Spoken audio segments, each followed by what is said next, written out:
بسم الله الرحمن الرحيم.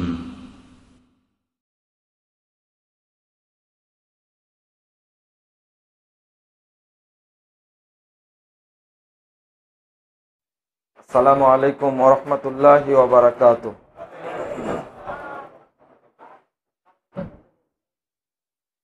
إن الحمد لله نحمده ونستعينه من يهده الله فلا مضل له ومن يضلل فلا هادي له وأشهد أن لا إله إلا الله وحده لا شريك له وأشهد أن محمدا عبده ورسوله. أما بعد فأعوذ بالله من الشيطان الرجيم.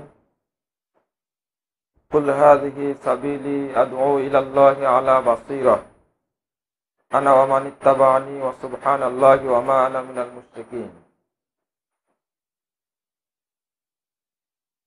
وقال الله عز وجل ادع إلى سبيل ربك ولا تكونن من المشركين. বাংলাদেশ আহলাদি যুব সংঘ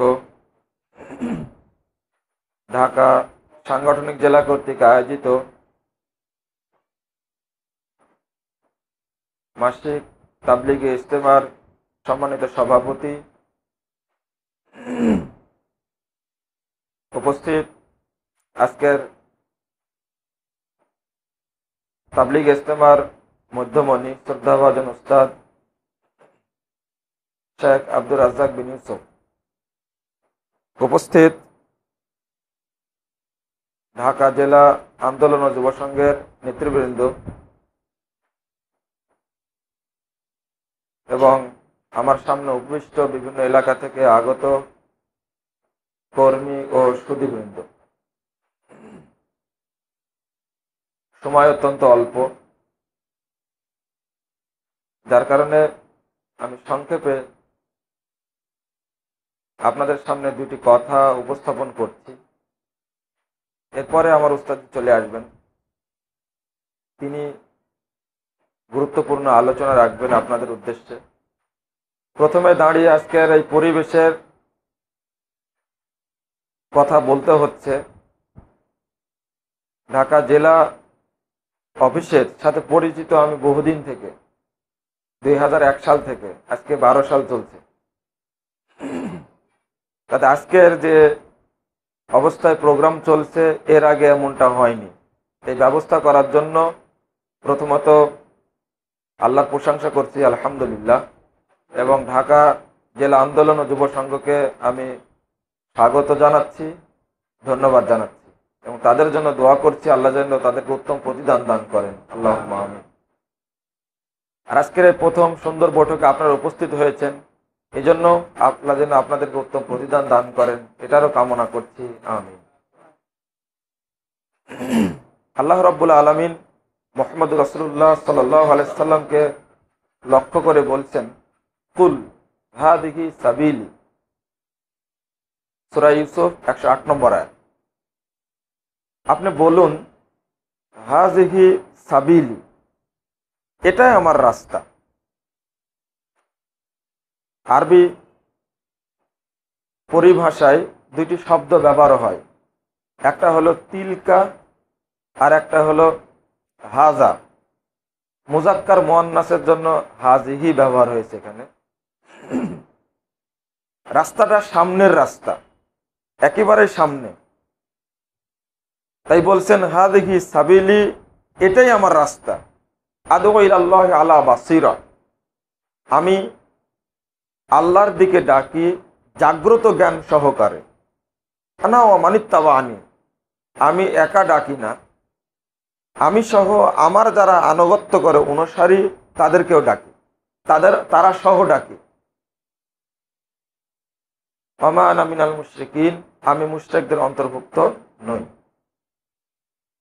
কয়েকটি জায়গায় দাওয়াতি কাজের সাথে মুশরিকদের কথা বলা হয়েছে। আল্লাহ বলছেন যে উদউ ইলা সাবিলি রব্বিক, আপনি আপনার রবের রাস্তায় মানুষকে ডাকুন, ওয়ালা তাকুনান্না মিনাল মুশরিকিন, তবে মুশরিকদের অন্তর্ভুক্ত হবেন না। কেন এর সাথে যোগ দেওয়া হলো মুশরিকদের কথা? এটা তাৎপর্যবহ বিষয় এখানে তো এই বিষয়ের সাথে দাওয়াতি কাজের ব্যাপারে আপনাদেরকে আহ্বান জানাচ্ছি যে দাওয়াতটা আপনি কিভাবে দিবেন, কোন পর্যায়ে দিবেন, এবং এই পথটা কোন পথ। অন্য জায়গায় বলছেন সূরা আল ইমরান 104 নম্বর আয়াতে, ওয়ালতাকুম মিনকুম উম্মাহ ইয়াদউনা ইলাল খায়র ওয়া ইয়ামুরুনা বিল মারুফ ওয়া ইয়ানহাউনা আনিল মুনকার ওয়া উলাইকা হুমুল মুফলিহুন। তোমাদের মধ্যে একটি কাফেলা থাকা চাই যারা মানুষকে কল্যাণের দিকে ডাকবে। দুইটাই কল্যাণ, ইয়ামুরুনা বিল মারুফ ওয়া ইয়ানহাউনা আনিল মুনকার, সৎ কাজের আদেশ দেবে, অসৎ কাজ থেকে নিষেধ করবে, বাধা দান করবে। দুইটাই কল্যাণ। সৎ কাজের আদেশ দেওয়াটা যেমন কল্যাণ, একজন ব্যক্তিকে অসৎ কাজ থেকে নিষেধ করাটাও কি কল্যাণ। এই জন্য ইয়াদউনা ইলাল খায়র, এই খায়রের ব্যাখ্যা দুইটা দিচ্ছেন, সৎ কাজের নির্দেশ দেওয়া, অসৎ কাজ থেকে বাধা দেওয়া, দুইটাই খায়র। উলাইকা হুমুল মুফলিহুন, আর যারা এই কাজটি করে তারাই হলো সফল কাম সাফল্যমণ্ডিত ব্যক্তি। তারপর একটি কথা বলছেন, ওয়ালা তাকুনু কাল্লাযীনা তাফাররাকু ওয়াখতালাফু মিন বাদি মা জাআহুমুল বায়িনাত ওয়া উলাইকা লাহুম আযাবুন আযীম। তবে তোমরা তাদের মতো হয়ো না যাদের কাছে শরীয়ত আসার পরে, দলিল আসার পরে দলে দলে বিভক্ত হয়েছে এবং মতনৈক্য সৃষ্টি করেছে, তাদের জন্য কঠোর শাস্তি রয়েছে। এই তিনটি আয়াত আপনাদের সামনে পেশ করার পরে আমি বলতে চাচ্ছি, দাওয়াত আপনাকে দিতে হবে মুহাম্মদ রাসূলুল্লাহ সাল্লাল্লাহু আলাইহি ওয়াসাল্লামের ওই পথে, হাদিহি সাবিলি, এই পথের দিকে আমি ডাকি, এটা আমার পথ, আর এই পথের দিকে আমি ডাকি, আল্লাহর দিকে আমি ডেকে থাকি এই পথে অবস্থান করে। পথটা কোন পথ? আপনি কোন পথে ডাকবেন, আগে নিজেকে নির্ধারণ করতে হবে সেই পথটি কোন পথ। দ্বিতীয়ত, দাওয়াত দিতে গিয়ে আপনি যেন মনে না করেন যে আমি একাই সব করব। আল্লাহ রাসূল সাল্লাল্লাহু আলাইহি সাল্লামকে শিক্ষা দিচ্ছেন মহান রব্বুল আলামিন যে আপনি বলুন, আদু ইলাল্লাহ আলা বাসিরা আনা ওয়া মান ইত্তাবানি, আমি এবং আমার সাথীরা ডাকি। একাকী দাওয়াত দিলে যতটুকু ফায়দা না পাওয়া যায়, ঐক্যবদ্ধভাবে দাওয়াতি কাজ করলে বেশি ফায়দা পাওয়া যায়। আয়াতের মধ্যে তৃতীয় আরেকটি কথা বলা হয়েছে, সেটা হলো আলা বাসিরা, জাগ্রত জ্ঞান সহকারে, দলিল সহকারে ডাকতে হবে। বিনা দলিলে কোনো কথা মানুষের সামনে উপস্থাপন করা যাবে না। এই আলা বাসিরাতুন শব্দটা উল্লেখ করা হয়েছে আয়াতের মধ্যে, এমনি ডাকি না। আল্লাহ রাব্বুল আলামিন সূরা মায়েদা 67 নম্বর আয়াতে বলছেন, ইয়া আইয়ুহার রাসূল বাল্লিগ মা উনজিলা ইলাইকা মির রাব্বিক ওয়া ইল্লাম তাফআল ফামা বাল্লাগতা রিসালাতা। হে রাসূল, আপনি তাবলীগ করুন। কিসের? মা উনজিলা, যা নাজিল করা হয়েছে, ইলাইকা, আপনার প্রতি, মির রাব্বিকা, আপনার রবের পক্ষ থেকে, সেটা তাবলীগ করুন। আসলো এই জায়গায় যে আমি আজকে যদি কোনো বিষয়ে দাওয়াত দিতে চাই, তাহলে অবশ্যই নিজে তৈরি করতে পারবো না। মুহাম্মদ রাসূলুল্লাহ সাল্লাল্লাহু আলাইহি সাল্লাম যেটা বলে গেছেন ওইটাই দাওয়াত দিতে হবে। দেখুন, সহিহ বুখারীতে আসছে একটা বিষয়, আল্লাহ রাসূল শর্ত করে দিলেন, এটা 2 খণ্ডের 509 পৃষ্ঠায় হাদিসটি এসেছে যে বাল্লিগু আন্নি ওয়ালাউ আয়া, একটি আয়াত জানা থাকলেও আমার পক্ষ থেকে পৌঁছে দাও। আর নিয়ে শর্ত করা হয়েছে, আমার পক্ষ থেকে পৌঁছে দাও। তাহলে এই আয়াতের মধ্যে মৌলিক 3টি দিক যদি আমি লক্ষ্য করি, 1 নম্বর, নির্দিষ্ট পথে ডাকতে হবে, সেই পথ কোনটি আপনাকে বের করতে হবে। 2 নম্বর হলো একাকী আহ্বান নয়, সবাইকে সাথে নিয়ে করতে হবে। 3 নম্বরটি হলো দাওয়াত দিতে হবে নির্দিষ্ট বিষয়ে, নিজস্ব রচিত কোনো বিষয়ে দাওয়াত দিতে পারবো না, দলিল সহ দাওয়াত দিতে হবে। 4 নম্বর একটি বিষয় এর থেকে প্রমাণিত হয় যে ওয়ামানা মিনাল মুশরিকিন, আপনি দাওয়াত দাতা কিন্তু যুক্তিতে, তর্কে, দর্শনে, পারিপার্শ্বিক অবস্থায় এই দাওয়াত দিতে গিয়ে যেন আপনি অন্যদের সাথে শরিক না হয়ে যায়। এটা একটা মৌলিক শর্ত উল্লেখ করা হয়েছে। অনেকে দাওয়াত দিতে গিয়ে দেখা যায় যে অন্যের দাওয়াতে পড়ে কনভার্টেড হয়ে যায় তার দিকেই, কিন্তু তার রাস্তাটা সঠিক। একটা জিনিস মনে রাখতে হবে, আপনাকে এবং আমাকে আপনি প্রশ্ন করলেন, আমি উত্তর না দিতে পারি, তবে উত্তর আছে আমার জানা নাই। কথাটা আবার ঘুরিয়ে বলি, আমাকে একটা প্রশ্ন করলেন, সে প্রশ্নের উত্তর শরীয়তে নিঃসন্দেহে আছে, হয়তো আমার জানা নেই, তবে আপনাকে বিশ্বাস করতে হবে শরীয়তে সেটা আছে। আমার না জানা থাকতে পারে, এটা স্বাভাবিক। এর অর্থ এটা নয় যে শরীয়ত দুর্বল হয়ে গেল আর বাতিলটাই সেখানে জয়যুক্ত হলো, এর অর্থ এটা নয়। আমার জানা নেই, সেটা আমি জেনে বলার চেষ্টা করব। দাওয়াত দিতে গিয়ে বিষয়ের সম্মুখীন যদি আপনি হয়ে যান, তাহলে তাৎক্ষণিকভাবে আপনি লক্ষ্য রাখবেন এবং বলবেন, ইমাম মালিকের মতো বলবেন যে আমার বিষয়টি জানা নেই, জেনে আপনাকে বলবো, আমাকে বলতে হবে, ঠিকাদার আমি নেই। ইমাম মালিক রাহিমাহুল্লাহ সম্পর্কে তার ছাত্র মিজি বলছেন, আল জুরি, তিনি বলছেন, তিনি যতটা না বলেছেন, আমি জানি না এই কথাটা যতটা বলেছেন, যদি সেইগুলো একত্রিত করতাম তাহলে হয়তোবা কয়েকটি খণ্ডে রচিত হইতো, যেগুলো হ্যাঁ বলেছেন তার চেয়ে বেশি হতো না বলা। তার মর্যাদা কি নষ্ট হয়েছে? না। আমিও বলবো সেটা পথটি চিনে নিতে হবে, সেই পথ কোন পথ। আমরা আজকে কয়েকটি প্রশ্নের সম্মুখীন হয়েছি। 1 নম্বর প্রশ্নের সম্মুখীন হয়েছি যে যারা আজকে দাওয়াতি কাজ করছি, বহু জায়গায় যারা মাসিক আত্মাহারিক পড়ে, সালাতুর রাসুল পড়ে, আমাদের প্রচেষ্টা লেখনী পড়ে সঠিক পথে এসেছে, আসার পরে হঠাৎ করে সেই লোকটি কনভার্টেড হয়ে যাচ্ছে অন্য জায়গাতে। ঢাকায় কিছু সমস্যা দেখা দিচ্ছে। সেটা হলো 1 নম্বর কথা, আহলে হাদিস বলতে হবে না, এই দাওয়াতটা বেশি চলছে এখন। 2 নম্বর হলো সংগঠন করা যাবে না। এই প্রশ্নের উত্তরগুলো আপনাদেরও জানা উচিত। ডাক্তার জাকির নায়েক বলেছেন আহলে হাদিস বলা যাবে না, সালাফি বলাও যাবে না, মুসলিম বলতে হবে।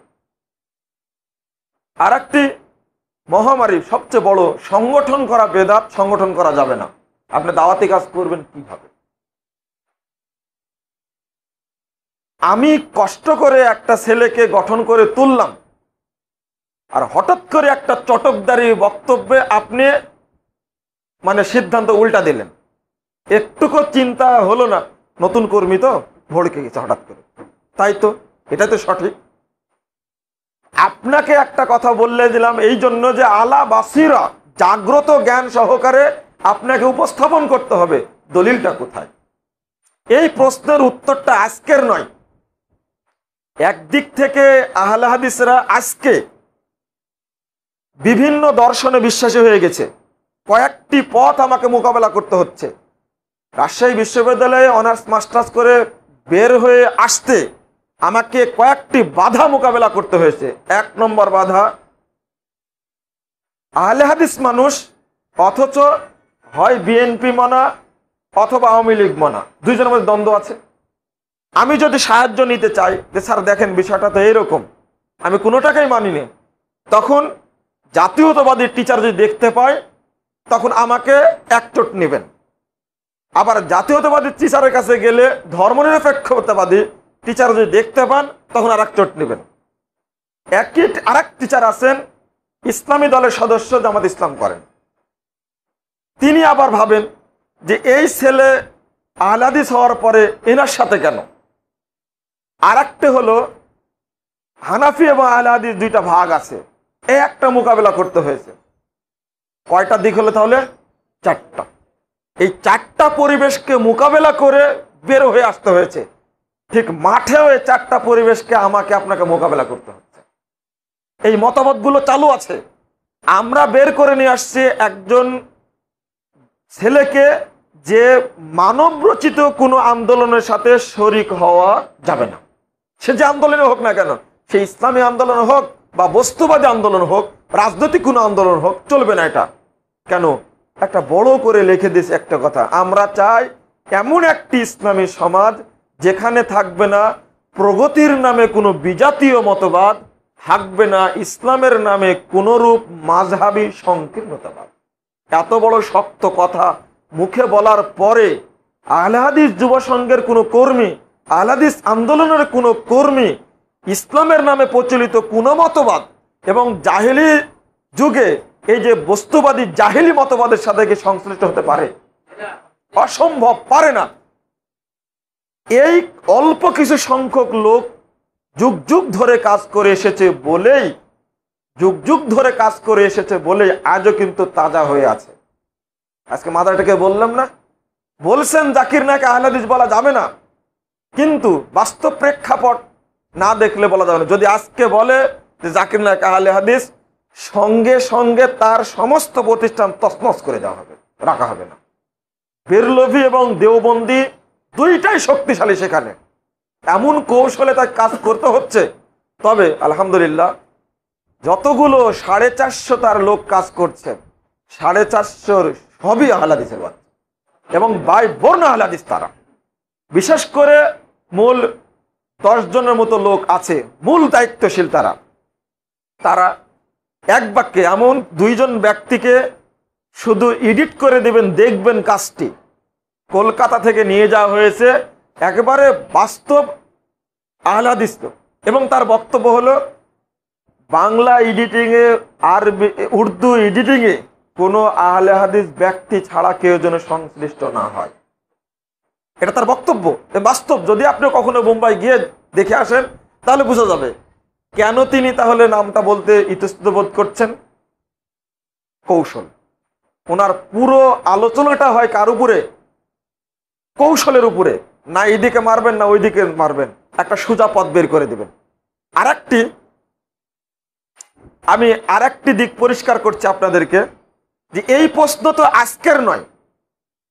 আপনি আহলে হাদিস বলবেন কি বলবেন না, এই প্রশ্নটা কি আজকের না, এই প্রশ্নটি আজকের নেই। রাসূল সাল্লাল্লাহু আলাইহি সাল্লাম শুধু এতটুকু বলেছেন, সে কথাটি হলো এই যে 73টি দলের মধ্যে একটি দল জান্নাতে যাবে, নাম বলে যাননি কিন্তু। তাহলে কোন দল? একটি দল থাকবে নিঃসন্দেহে, সে দল কোনটি? নাম কি তার? বলবেন মুসলিম। আল্লাহ রাসূল সাল্লাল্লাহু আলাইহি সাল্লাম যে বললেন যে মুসলমানরাই 73 দলে বিভক্ত হবে, তাহলে মুসলমানদের মধ্যে কোন দল? আমার প্রশ্নটা কি বুঝেছেন?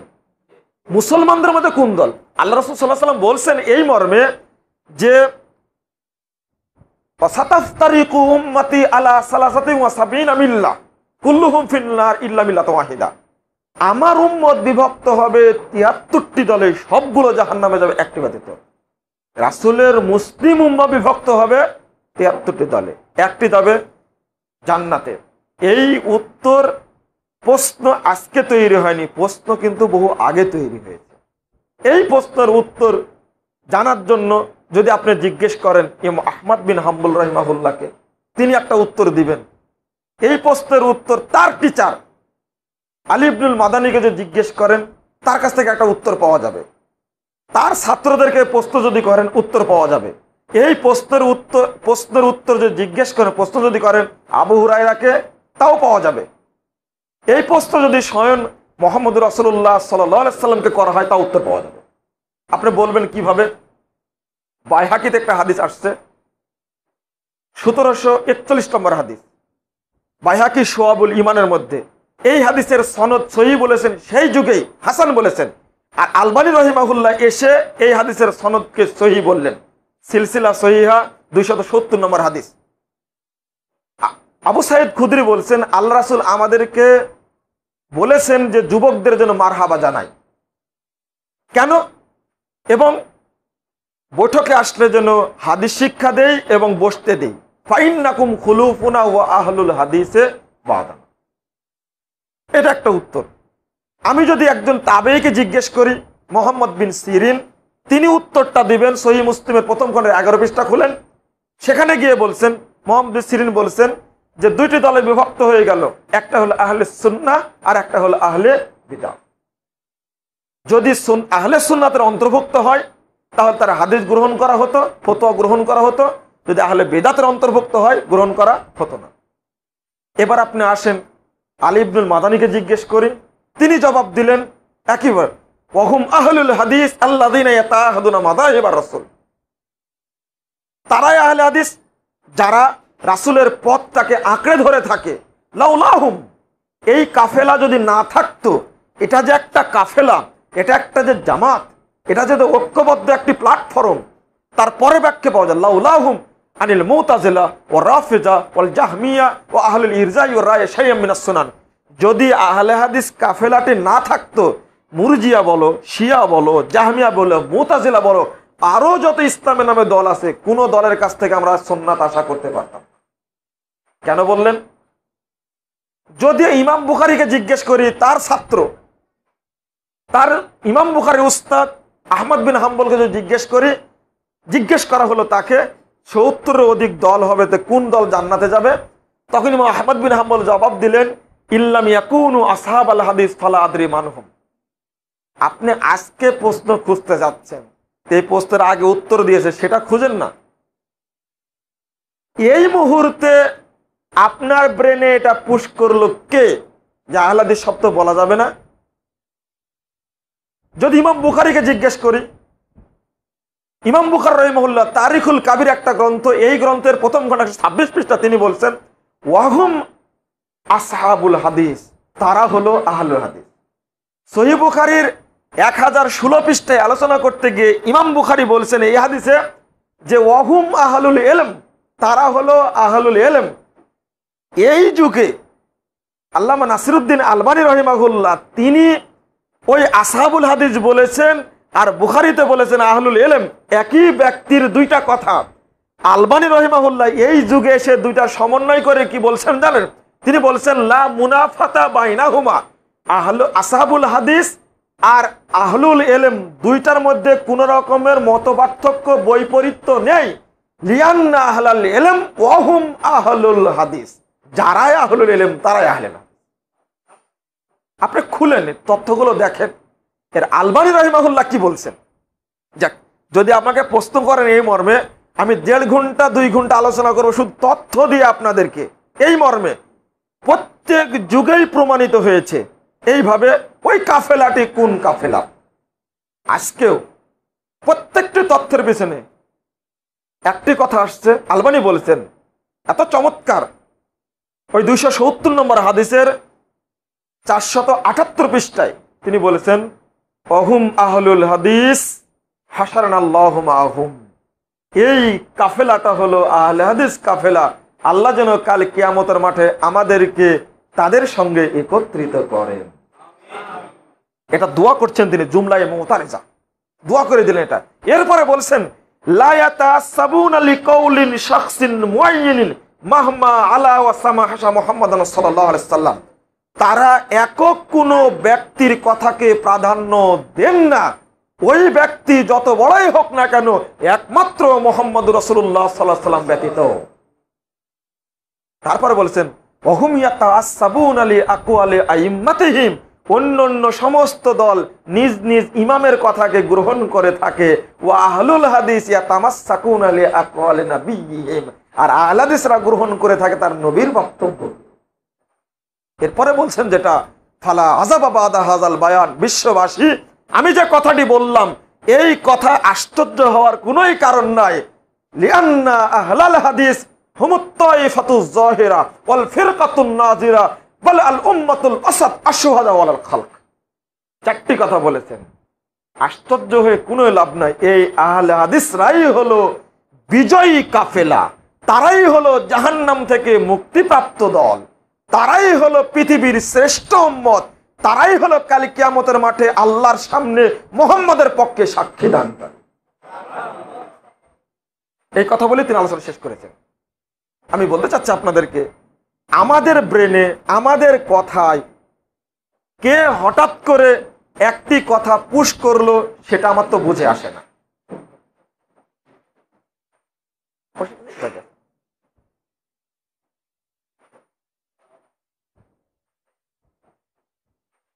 আপনাদের একটা প্রশ্ন করা উচিত, এই কোন দলটি হকপন্থী মুক্তিপ্রাপ্ত দল, পৃথিবীতে আর কোনো মুহাদ্দিস বা কোনো ব্যক্তি আহলে হাদিস ছাড়া অন্য কোনো দলের নাম বলেছেন কিনা কোনো প্রমাণ আছে? প্রশ্নটা বুঝুন তো দেখি। আমি আবার বলি, এটাই শেষ কথা আমার,